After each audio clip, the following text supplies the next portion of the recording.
প্রিয় দর্শক আসসালামু আলাইকুম। আমি দীপা খন্দকার রান্নার এক্সপার্ট থেকে আপনাদেরকে স্বাগত জানাচ্ছি। বরাবরের মতো মজাদার সব রেসিপি নিয়ে আবারও আপনাদের সামনে হাজির হয়ে গেলাম। আজকে আমার সাথে অতিথি হিসেবে আছেন সঙ্গীত শিল্পী পুষ্পিতা মিত্র। হ্যালো আপু, কেমন হাই, আছেন? কেমন আছেন? এই তো ভালো আছি। গানের মানুষ, আজকে তো রান্না করতে হবে। হ্যাঁ, খেতে দিচ্ছি। কি রান্না করবেন? আমি আজকে রান্না করব, প্রথমেই বলি মাটন আমার অনেক বেশি পছন্দ, সেজন্য ভাবলাম যে আজকে মাটনই রান্না করা যাক। আর আজকে রান্না করব হচ্ছে মাটন রয়্যাল রেড কারি। ওয়াও, শুনেই তো মনে হচ্ছে অনেক রয়্যাল ডিশ একটা। একদম একদম। রান্নাই যখন করব তাহলে রয়্যাল করব, কেন নরমাল করব? ওইটাই। Very good. ঠিক আছে, তাহলে চলে আসুন। অনেক অনেক ইনগ্রেডিয়েন্টস দেখা যাচ্ছে। শুরু করুন। আমি কি চুলাটা চালিয়ে দিব? হ্যাঁ, প্রথমে যেহেতু আমরা ঘি ইউজ করছি,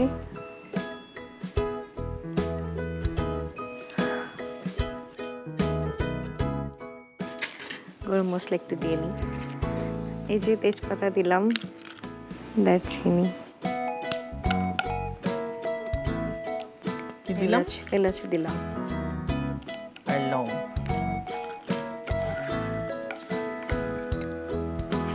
এবার পেঁয়াজ কুচি দিব।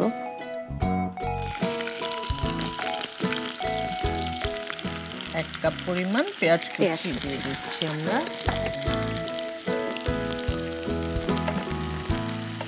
এটা যেহেতু রয়্যাল মাটন, তার মানে হচ্ছে এজন্য আমরা এখানে অনেক ইনগ্রেডিয়েন্টস দিব।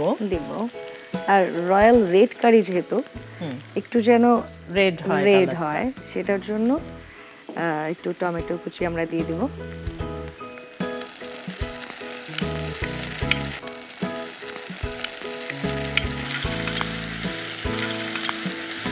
এখন আমরা কি দিচ্ছি? লবণ। স্বাদের জন্য আমরা লবণ দিচ্ছি 1 চামচ। মোটামুটি একটা লাল কারি মোটামুটি আমাদের হয়ে যাচ্ছে। এটার মধ্যে এবার আমরা মশলাগুলো দিয়ে ফেলবো। এবার হচ্ছে আদা বাটা দিয়ে দিই 2 চামচ।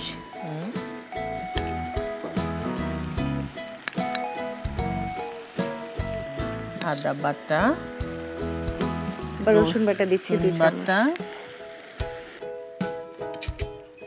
এবার হচ্ছে লাল মরিচের গুঁড়ো। আমি একটু ঝাল বেশি খাই, যেহেতু আমি একটু বেশি দিই। আমিও ঝাল বেশি খাই, তাহলে আমরা 2 চামচ দিব। ওকে। এবার হলুদের গুঁড়ো। হলুদের গুঁড়ো 1 চামচ। পাপরিকা গুঁড়ো 1 চামচ। এবারই পুরো কালারটা একদম লাল হয়ে যাবে। লাল, হ্যাঁ। ধনিয়া গুঁড়ো দিই। ধনিয়া গুঁড়া 1.5 চামচ। এই হচ্ছে জিরা, জিরার গুঁড়া। ওকে, একটু 1.5 চামচ। আমাদেরকে একটু পানি দিতে হবে? হ্যাঁ, একটু পানি।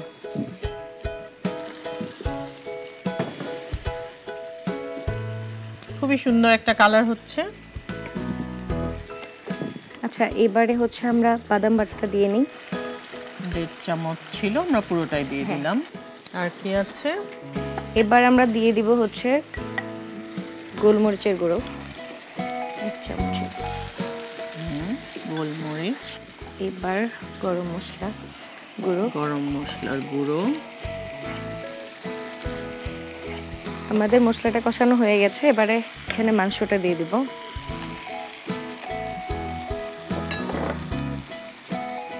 খুবই সুন্দর একটা দারুণ কালার হচ্ছে। এবারে টক দইটা দিয়ে নিচ্ছি।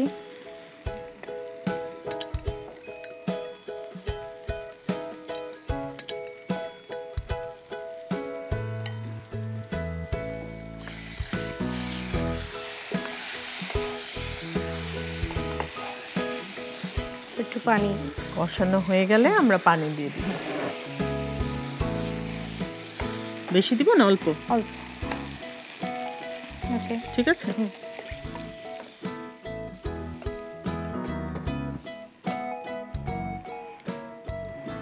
একটু ঢেকে দিই। পুষ্পিতা, আপনি গানের সাথে আছেন কতদিন? গান শিখছি অনেক ছোটবেলা থেকে, আর প্রফেশনালি কাজ করছি 4-5 বছর। আচ্ছা, কোনো রিয়েলিটি শোতে ছিলেন? হ্যাঁ, আমি RTV ইয়াংস্টারে ছিলাম সিজন 2-তে। আচ্ছা আচ্ছা, তো হঠাৎ করে কিভাবে এলেন রিয়েলিটি শোতে? আচ্ছা, রিয়েলিটি শোতে আসলে হয় না যে ফ্যামিলি থেকে যখন ছোটবেলা থেকে গান শিখি, সবারই একটা ইচ্ছে ছিল যে বড় হয়ে গানটাই করব। যদি আমি ছোটবেলায় এই ইচ্ছেটা আমার ছিল না যে গানটাই আমার প্রফেশন হবে, তো ফ্যামিলির ইচ্ছে ছিল। সেই সুবাদে হচ্ছে আমার ফ্যামিলি যখন দেখে RTVতে ইয়াংস্টারের অডিশন চলছে, তখনই আমার মায়ের রিকোয়েস্ট ছিল যাও দেখো হয় কিনা। পরে এভাবে করে হয়ে গেল, মায়ের রিকোয়েস্টে আসা, এই তো। আর গান কি ফ্যামিলির অন্য কেউ গান গায়, বাবা মা? ফ্যামিলিতে আসলে প্রফেশনালি কেউ না, কিন্তু ছোটবেলা থেকে আমি দেখে আসছি আমার মা, আমরা 4 বোন, ওরা 3 জনও গান গাইতে পারে। আমার দিদিদের বিয়ে হয়ে গেছে, তাদের হাজব্যান্ডও গান গাইতে পারে। মানে মোটামুটি ফ্যামিলিতে সবাই এই সঙ্গীতের সাথেই। বাহ, চমৎকার, খুবই ভালো। এমনি লেখাপড়া কি করেছে? আমি এখনো ওই ছোটই, ডিগ্রি 2nd ইয়ারে পড়ছি। আচ্ছা আচ্ছা, এখনো পড়াশোনা করছেন। ঢাকায় তো আসতে হয়েছিল যখন নাকি কম্পিটিশনে এসেছেন। হ্যাঁ, আমি যতদূর আপনার অফ স্ক্রিন জানলাম যে আপনি চিটাগং এর মেয়ে। হ্যাঁ, আমার বাড়ি চট্টগ্রামে। হ্যাঁ হ্যাঁ। তবে হচ্ছে যখন রিয়েলিটি শোতে আসলাম তখনই তো মাকে নিয়ে ঢাকায় চলে আসলাম, এখন ঢাকায় আছি। আচ্ছা, আপনি আর আপনার মা ঢাকায় আছেন। ঢাকায় আছি। তো কেমন লাগছে সবকিছু মিলে এখন যে নতুন একটা প্রফেশন, গান গাওয়া, এগুলোর মধ্যেই আছেন? ছোটবেলা থেকে আমার ইচ্ছে ছিল আমি বড় হয়ে পড়ালেখা করে বড় হয়ে লয়ার হব। পড়ছেন এখন লতে? না, লতে পড়ছি না। সেটা চেঞ্জ হয়ে গেল হচ্ছে আমি প্রফেশনটা এখন শুধুমাত্র মিউজিক। ওইটা আমি চাইনি, ফ্যামিলি যেহেতু চেয়েছে, তো চিন্তা করলাম প্রথমে আমার চাইনি আপনার ভালো না, আমি চাইনি বলতে ব্যাপারটা হচ্ছে এরকম, আমি তো গান শিখতাম, গান করতাম, কিন্তু প্রফেশনালি আসতে চাইনি। লয়ার হতে চেয়েছিলাম, কিন্তু যখন দেখলাম যে একটু একটু টুকটুক করে হয়ে যাচ্ছে, তখন ব্যাপারটা এখন ভালো লাগে। শুরুটা একটু কেন আমি তো লয়ার হতে চেয়েছি, ব্যাপারটা এরকম ছিল। কোন গান গাইতে বেশি ভালো লাগে? মোটামুটি সবই গাই, বাট এখন ফোকটা বেশি মনে হয়, যে ফোক গানটা গাইলেই মনে হয় আমাদের ভেতর থেকে একদম মনের কথাটা বলতে পারছি। একদম। আর কম্পিটিশনে যখন ছিলেন ওখানে ফোক গেয়ে? ওইখানে ফোকও গেয়েছি, বেশিরভাগই ফোক গাওয়া হয়েছে, বাট আধুনিকও গিয়েছিলাম। আচ্ছা, আমরা দেখি আমাদের মাটনের কি অবস্থা। নাড়া দিতে হবে মনে হয়। হ্যাঁ, একটু। আমাদের মাটনটা মনে হয় প্রায় হয়ে এসেছে। কাঁচামরিচ দিতে হবে নাকি? কি কি আর দেয়া বাকি আছে? কাঁচামরিচ দিয়ে নি, আস্তই দিব, কারণ হচ্ছে ঝাল তো।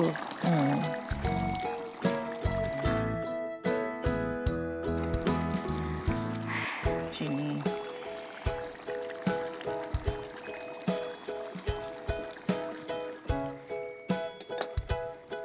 আর রসুনটা আমরা একটু আস্তে আস্তেই দিলাম, কারণ পরে নরম হয়ে যাবে, খেতে ভালো লাগবে। একটু চিনি ব্যালেন্সের জন্য, যেহেতু আমরা টক দই দিয়েছি। এখন বোধহয় আবার একটু নাড়া দিয়ে দিতে হবে।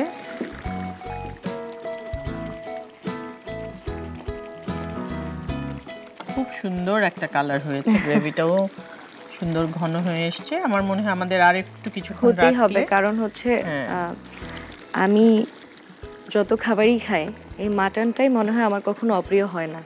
বাহ, মানে যতই খাই না কেন। তার মানে এটা আপনার স্পেশাল। হ্যাঁ, একদম। আপনার বাড়িতে কে বেশি গানের ভক্ত, আপনার মা না বাবা? বাবা বেঁচে নেই এখন। আচ্ছা। মা আছে, মা নিজেও গান গাইতে পারে, সারাক্ষণই গান গায়, আমাকে দেখলেই গান গায়, মানে সবসময় গান। আমি মাঝে মধ্যে বলি চুপ করবা, গান করো না, তাও গান করবে। কখনো ভেবেছেন যে গান ছাড়া অন্য কোনো প্রফেশন যদি যাওয়া লাগে তখন কি করবেন, বা কোন প্রফেশনে যেতে চান? এখন আসলে বিয়ে শাদী তো করেননি? না, করিনি। এখন যেটা চিন্তা করি যে এখন গান ছেড়ে যদি যাই, সেটা হচ্ছে সংসার করব, আর কিছু না। কারণ মানে সেটা গান ছেড়ে করতে হবে কেন? সেটা তো গান যদি হচ্ছে অবস্থায় করা যায়। হ্যাঁ, করা যায়, আপনি যেহেতু বলেছেন গান ছেড়ে আর কোন প্রফেশনে মানে আমি যাওয়ার বলছি ইচ্ছে? এটা প্রফেশন, মানে না ওইটাতে আর না, যেহেতু গানেই আছি গানেই থাকবো। লয়ার হওয়ার ইচ্ছে ছিল, সেটা এখন আর পসিবল না। এখন গানই করছি, গানই করব। আপনি যেহেতু মাত্র ডিগ্রিতে পড়ছেন, তারপরেও তারপরে এখন যেহেতু আসলে প্রফেশনালি মানে মিউজিক করছি, এখন দেখা যায় অনেক চাপ হয়ে যায়, মানে কাজের প্রেশার, পড়ালেখা সবকিছু মিলে দেখা যাক কি হয়। আর বিয়ে শাদী যখন করব তখন তো আর আসলে সবকিছু বাদ দিয়ে বিয়ে শাদী, মানে ওটাই একটা প্রফেশন। ওইটাই একটা প্রফেশন। কারণ আমি দেখি, আমি বিয়ে করিনি ঠিক আছে, কিন্তু আমার 3 দিদি বিয়ে হয়েছে, তারপর আশেপাশে সবার ব্যাপারগুলা দেখি, তো তখন মনে হয় সংসার ছাড়া আসলে বিয়ের পর আর কিছু দরকার নেই। খুব ভালো। আমাদের এটাও প্রায় হয়ে গেছে। আমার মনে হয় আমরা সার্ভিং এ যেতে পারি, আর যদি কিছু দেয়ার থাকে দিতে পারেন। আচ্ছা, আমাদের মনে হয় এটা হয়ে গেছে আপু। সুন্দর একটা গন্ধ বের হয়েছে।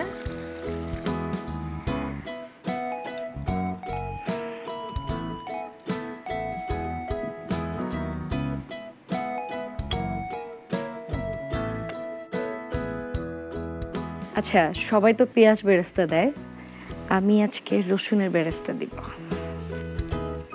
হ্যাঁ, রসুনের বেরেস্তাটাও খেতে অনেক মজা হয়। হ্যাঁ, রেডি হয়ে গেল মাটন রয়্যাল রেড কারি। দর্শক, মাটন রয়্যাল রেড কারি তৈরি হয়ে গেল।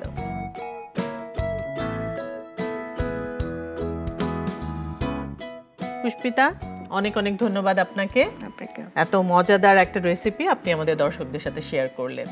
তবে আপনাকে এক্ষুনি ছাড়বো না, একটা গান শুনবো, তারপর বিদায়। তার আগে আমি দর্শকের কাছ থেকে একটু বিদায় নিয়ে আসছি।